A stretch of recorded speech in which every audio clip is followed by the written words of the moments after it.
eu queria que você, hoje, centrasse seu coração para nós falarmos a respeito de cosmovisão. E primeira coisa, o que é cosmovisão? Cosmovisão é a visão que uma pessoa tem a respeito da sua vida, do mundo em volta de si. A cosmovisão, geralmente, ela surge da perspectiva pessoal e vai crescendo. O jeito que uma pessoa vê o mundo, o jeito que uma família vê o mundo, o jeito que uma comunidade vê o mundo, o jeito que uma cultura vê o mundo, uma sociedade, um país. A cosmovisão, ela surge do princípio pessoal, do princípio particular, e ela cresce para outras áreas da vida, né?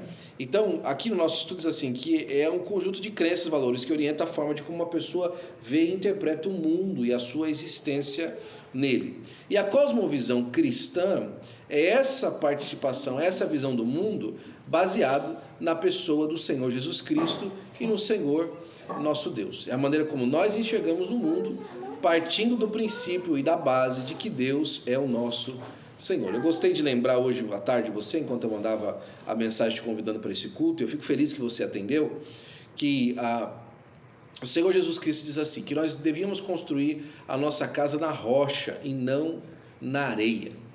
Porque a rocha, ela é firme, a areia, ela é fofa, ela é soft, né, que a gente fala, suave, macia. E quando vem as intempéries da vida, o Senhor Jesus Cristo chama a tempestade, a areia ela dissolve, ela é carregada pela água, enquanto a rocha permanece. Agora, olha que interessante isso, né? Ele não disse assim, se caso vier a chuva. Ele fala assim, a chuva veio. É importante uma cosmovisão cristã, não simplesmente para um momento difícil da vida, mas para regrar o dia a dia da vida. Todo o tempo da nossa vida. Então, Miqueias, aí, capítulo 6, versículo de número 8, diz assim, ele te declarou, ó homem, o que é bom. Ele te declarou, ó homem, o que é bom. Nós vamos ler só essa parte, mas para frente a gente vai voltar nesse texto mais uma vez. A nossa perspectiva de vida vem baseada naquilo que Deus declarou para nós que é bom. Aquilo que Deus afirma na sua palavra que é bom é aquilo que baseia os princípios e os propósitos e os preceitos e as intenções e os objetivos e os objetivos de uma cosmovisão cristã, né? Primeira coisa que a gente vai ver então agora é Deus como criador e sustentador e redentor. No princípio a gente vê que Deus criou os céus e a terra. Todas as coisas que existem foram criadas por Deus. Deus é a origem, a causa, o início de todas as coisas. Porque Deus estava antes do início de todas as coisas, né? Em Colossenses capítulo 1, versículo 16 e 17, fala que nele foram criadas todas as coisas que há no céu, visíveis e invisíveis.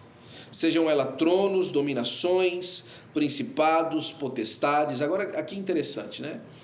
As principais coisas que Deus criou não foram coisas, foram posições. Porque todo o universo, e mais para frente a gente vai ver isso aí, todo o universo funciona a partir da autoridade de Deus. O universo não funciona a respeito de uma matéria, da reação da matéria. Ele funciona a respeito da autoridade de Deus. É por isso que Isaac Newton disse uma coisa muito fantástica. Ele falou assim, eu creio que eu vou encontrar as leis da natureza porque eu acredito, eu confio e eu creio num grande legislador. O que ele quer dizer com isso? Que ele sabia que era natural que a vida, que a natureza, que a matéria tivesse regras. Porque ele acreditava que alguém, de algum lugar, partiu essas regras. Ou seja, a cosmovisão de Isaac Newton para a ciência partia do princípio de uma pessoa e de uma autoridade suprema, né? É interessante isso. Efésios capítulo 1, versículo número 7 diz, em quem temos redenção pelo sangue. Agora é interessante isso. Deus não só é o detentor e a origem de todas as coisas, como ele também é aquele que pode restaurar todas as coisas. O mundo só tem solução porque Deus ainda está trabalhando para a restauração de todas as coisas, né? Nele nós temos entendimento da realidade e do propósito de vida. né? Nós entendemos, por exemplo, que nele foram criadas todas as coisas, como a gente já falou, e que também que ele possui os nossos rins e nos cobre, né? Como o Salmo 139 diz, né? E nós temos essa consciência de saber que nele está o nosso propósito de vida. Moralidade ética. Romanos 12:2 fala que a gente não se conformar com esse mundo, mas transformar a nossa mente pela renovação do nosso entendimento para que a gente experimente a vontade de Deus, né? Então, o padrão de moral e ética de todas as pessoas do mundo está baseado em Deus. Ah, pastor, mas nem todo mundo é crente e nem todo mundo confia em Deus. Excelente prerrogativa sua. Deixa eu te dar uma dica aqui. Talvez alguém chegou para outra pessoa e falou assim: qual que é o problema da moralidade subjetiva? Você está com medo do quê? O que é moralidade subjetiva primeiro, né? Qual que é o problema de cada um querer fazer poder fazer o que bem entende? Qual que é o problema de cada um ter um padrão moral, ou seja, ter um padrão pessoal do que é certo e errado? Qual que é o problema disso? Qual que é o problema de todo mundo, qualquer pessoa ter o seu próprio padrão do que é certo e errado? E a resposta daquela pessoa foi: você tranca a porta à noite? Você tranca a sua porta à noite? E outro respondeu: o que isso tem a ver? Bom, se você realmente acreditasse que está ok a moralidade subjetiva e que cada um pode pensar o que quer, você não teria problema em trancar a sua porta à noite para se proteger de alguém que acha, por exemplo, que a sua televisão não é sua, é dele também. Ou de que o dinheiro que você tem na sua casa não é seu, é dele também. Exatamente por conta do padrão moral e da quebra do padrão moral, é que a sociedade tem regras. A sociedade é baseada, as suas regras, naquilo que é o padrão moral da maioria. Por exemplo, em qualquer país que você for, do Ocidente, por mais ateu ou mais socialista que ele seja, pegue a Venezuela, por exemplo, a maioria das suas leis de conduta civil é baseado no pensamento judaico-cristão. Simples. Por quê?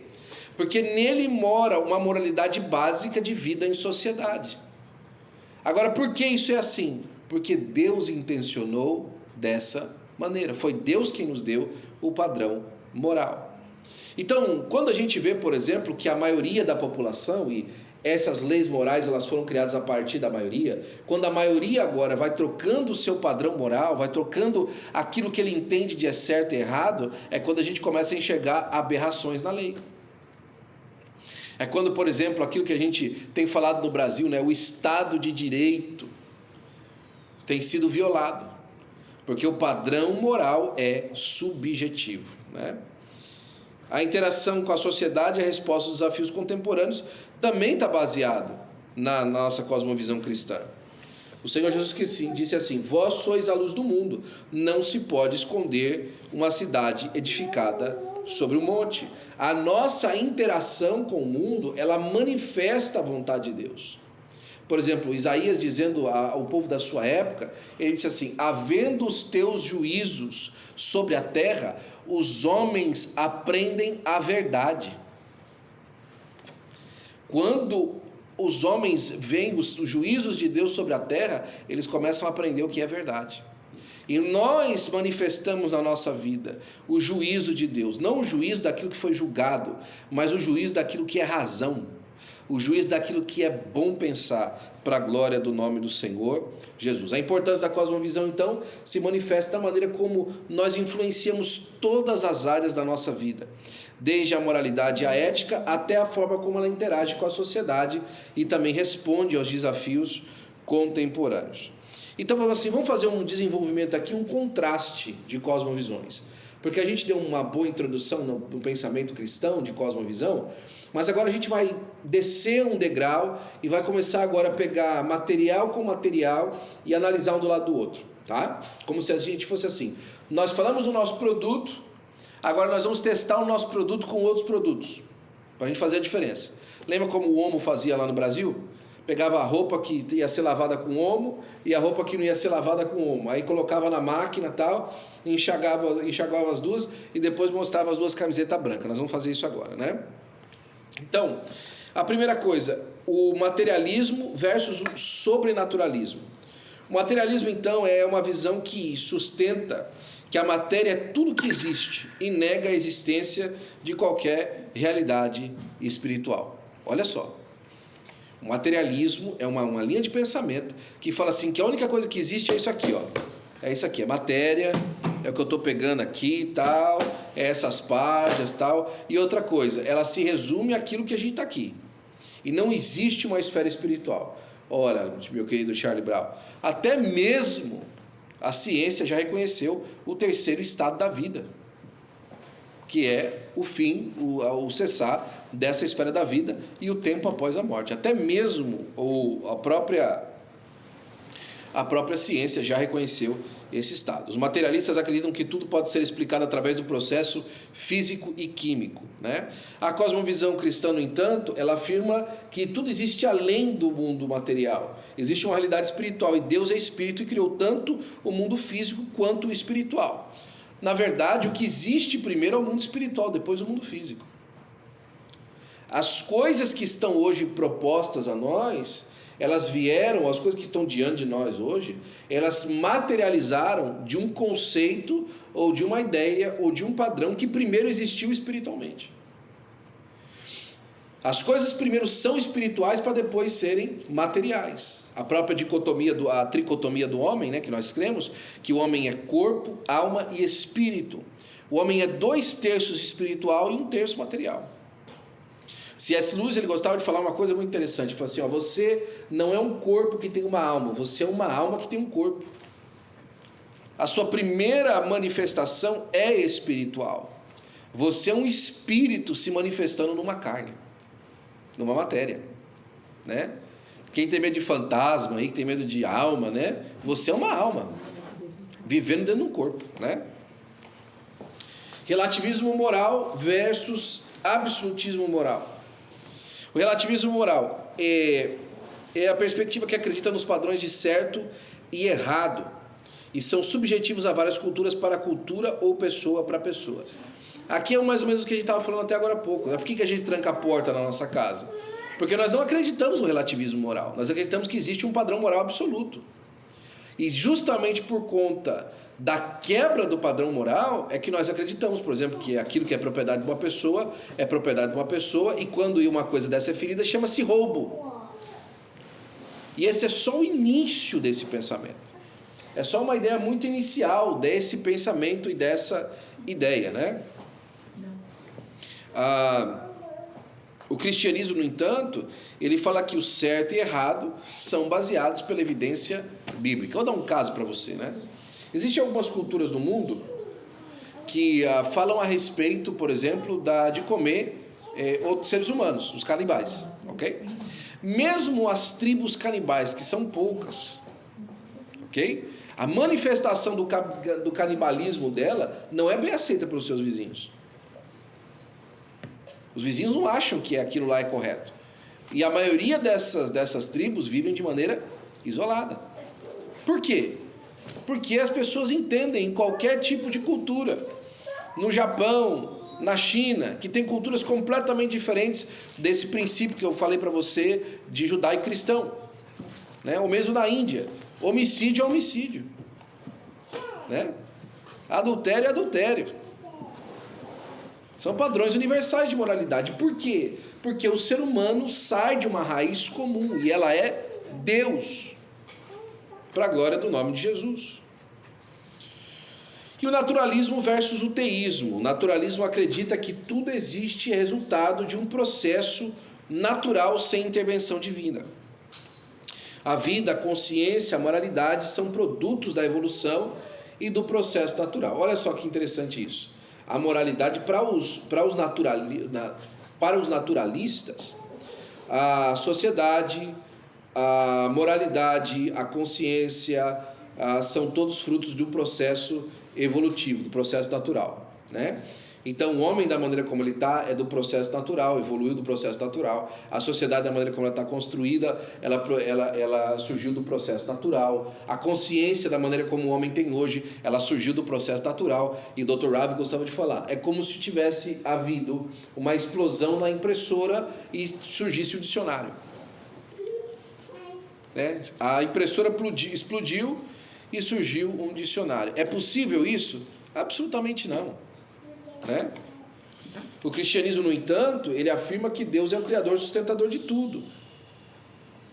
Ele não só criou, mas ele também sustenta, ele intervém. E a moralidade é derivada do caráter de Deus. Salmo 19:1.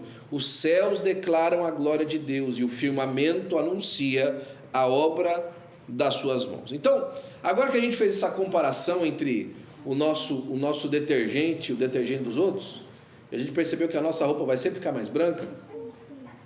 Vamos fazer algumas aplicações. Onde é que a gente pode aplicar o nosso produto, então? Onde é que nós podemos aplicar a nossa maneira de enxergar a vida? Vamos ser bastante prático com isso. Eu não quero ser filosófico demais, nem longe da realidade. O Espírito de Deus vai te ajudar a fazer isso. O Espírito de Deus vai te guiar a que você tome boas decisões baseados no padrão moral e na cosmovisão que Deus deu para nós, para a glória do seu nome. O primeiro lugar que você pode tomar decisões e que você ser abençoado por Deus, nesse sentido da cosmovisão cristã, é no trabalho. Escolher uma carreira, uma profissão que permita servir aos outros e glorificar a Deus. O cristão não escolhe carreira de trabalho baseado em ganho financeiro. Ah, pastor, quer dizer que a gente não pode escolher um lugar de trabalho que a gente vai ganhar bem? Não, não foi isso que eu disse. Eu disse que essa não é a premissa, aquilo que vem antes da decisão, o primeiro lugar, o primeiro estágio antes da sua decisão. Não é por isso que você decide o trabalho que você vai ter. O seu primeiro intenção de trabalho pela cosmovisão cristã é servir as pessoas. E enquanto você serve as pessoas, você vai receber um salário por isso, vai ser pago por isso, vai prosperar através disso. Deixa eu dar um exemplo para você. Na cultura judaica, fica um copo para mim, fazendo um favor, meu amigo. Na cultura judaica, quando eles moravam em vilas, né, em vilarejos, etc., ou antes ainda nas tribos, etc., o trabalho que você tinha era para abençoar a sua comunidade. E quando você fazia o seu trabalho, a sua comunidade se abençoava com o trabalho de cada um dos indivíduos dela. Então ninguém tinha um dom ou uma disposição simplesmente para subir em volta dos seus irmãos. Não, era para servir em volta dos seus irmãos.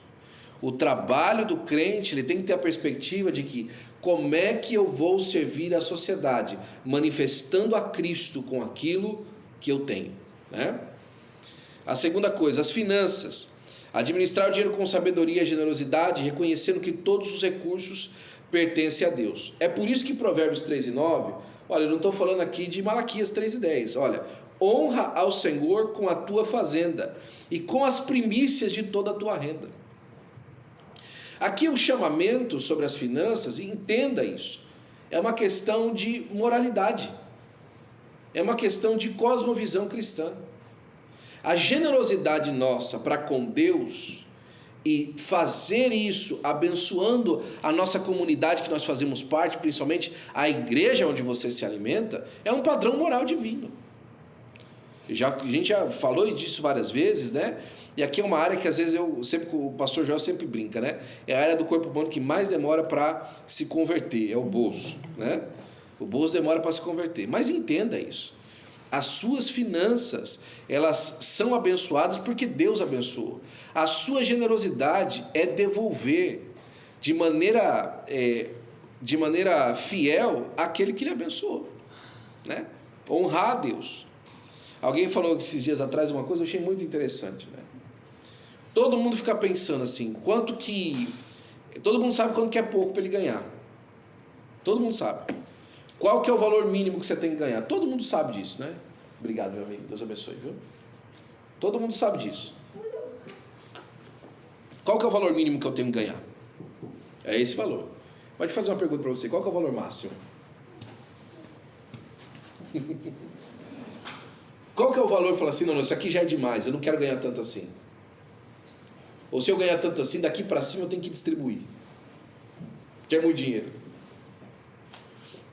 Ninguém pensa nisso, né?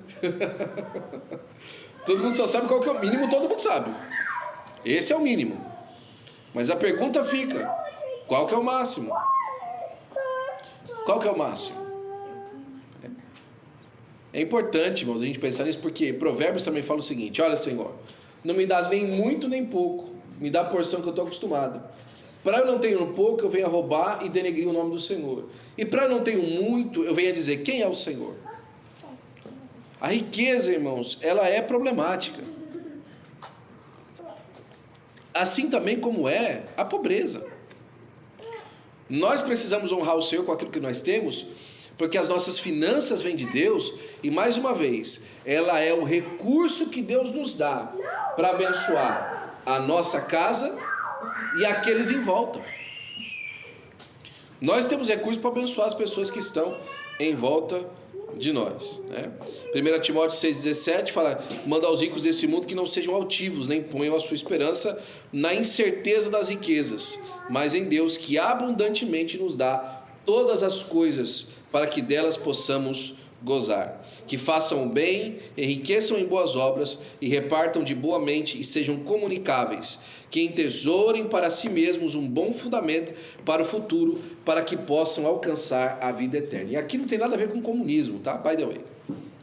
Ninguém aqui é taxado pelo governo e tem que viver igual todo mundo. Aqui então, não tem um limite aqui, todo mundo não pode ganhar mais que isso. Não é isso que eu estou dizendo. Eu estou dizendo que isso aqui parte da voluntariedade de uma cosmovisão cristã. Isso aqui eu vivo, e se alguém, por minha influência, quiser fazer igual, beleza. Se não, o meu tesouro verdadeiro está no céu. Aqui não é uma questão de, não, vai ter uma taxa agora para rico. Não, não tem nada a ver com isso. Não vai por aí não. Não pisa aí não que você se machuca. Né? A questão é, será que nós temos a liberalidade para entender que aquilo que nós somos abençoados é para repartir uns com os outros? Dilemas morais, a honestidade, manter a integridade em todas as situações, mesmo quando é difícil ou impopular, ou então contrário a você. Ser honesto, né? Eu errei. Isso aqui foi um erro meu, eu assumo, olha, isso aqui é um problema que eu tenho. Honestidade. Né? Fazer aquela autoavaliação, saber que de vez em quando a gente erra, né? Eu tinha um amigo meu que falava assim para mim: Will, você acredita que até eu erro? Ele falava obviamente brincando comigo, né? Falava assim: você acredita que até eu erro? Até eu erro, rapaz. Olha que coisa. A gente erra, né? Honestidade nossa. E a nossa honestidade, ela tem que ser pavimentada para manifestar perdão. Quanta gente com problema de perdão na igreja? Quanta gente com problema de perdão, a pessoa, mas isso aqui não vai passar não. Eu não consigo deixar de pensar nisso, né? Eu não consigo deixar essa pessoa sem ela entender o que ela fez para mim, o que ela causou comigo. Para com isso. Perdoa, né? José perdoou os seus irmãos. Eu sempre gosto de lembrar do perdão de José, você sabe disso. O perdão de José, ele não foi alienado, ele sabia o que tinha acontecido com ele, mas mesmo assim ele decidiu perdoar. O Senhor Jesus nos perdoou na cruz do Calvário. Ele perdoou aquelas pessoas que estavam pregando ele na cruz. Já pensou? Aqueles pregos entrando, ele olhando para o soldado e falando assim: Senhor, perdoa porque não sabe o que faz. E querendo dizer isso mesmo, meaning it. Ele perdoou. Nós precisamos aprender com o Senhor Jesus. Então aí a gente vem também nas nossas relações interpessoais, né? Tem a relação intrapessoal, que é nossa, do nosso foro íntimo, que a gente falou, por exemplo, honestidade e perdão são dilemas morais intrapessoais. Agora, nós temos as nossas relações interpessoais, ok? Fora da nossa pessoa interna. E a primeira delas é família. Nós temos um padrão bíblico para a família. Qual que é o padrão bíblico da família? Marido, mulher e filhos, né? Marido, mulher e filhos. O casamento santo, né? Realizado diante de Deus e diante dos homens. Esse é o padrão bíblico. O padrão bíblico de respeito, de submissão. As mulheres submissas aos seus maridos e os maridos entregues até a morte pelo amor das suas mulheres. Simples. A esposa submissa ao marido e o marido devotado a entregar a vida pela sua esposa. Simples. Tem aqui ninguém que está perdendo nada, né? Como o mundo tem tentado fazer hoje em dia. A nossa comunidade, demonstrar amor ao próximo e agir com justiça e misericórdia são elementos centrais da vida cristã e da cosmovisão cristã. A nossa relação intrapessoal, irmãos, Torrance tem que ser amada por você. Culver City, Carson, né? Los Angeles, tem que ser amada por você. Eu sei que nós vivemos dilemas muito grandes nas nossas cidades onde a gente mora. Mas você tem que entender que a comunidade onde você está tem que ser amada por você. Você tem que manifestar amor ao seu lugar, aos seus vizinhos, ao prédio que você mora, ao condomínio que você mora. Você tem que querer o bem dessas pessoas em volta de você, para a glória do nome de Jesus. Mesmo que seja a Miss Sheila, né? Que é a minha vizinha lá. Né? Glória a Deus. Eu vi ela hoje saindo com o cachorro, e ela reclama às vezes do som das crianças na rua, né? E os cachorros dela estavam latindo, mas latindo tão alto, quase que eu falei assim, Michila está latindo muito alto.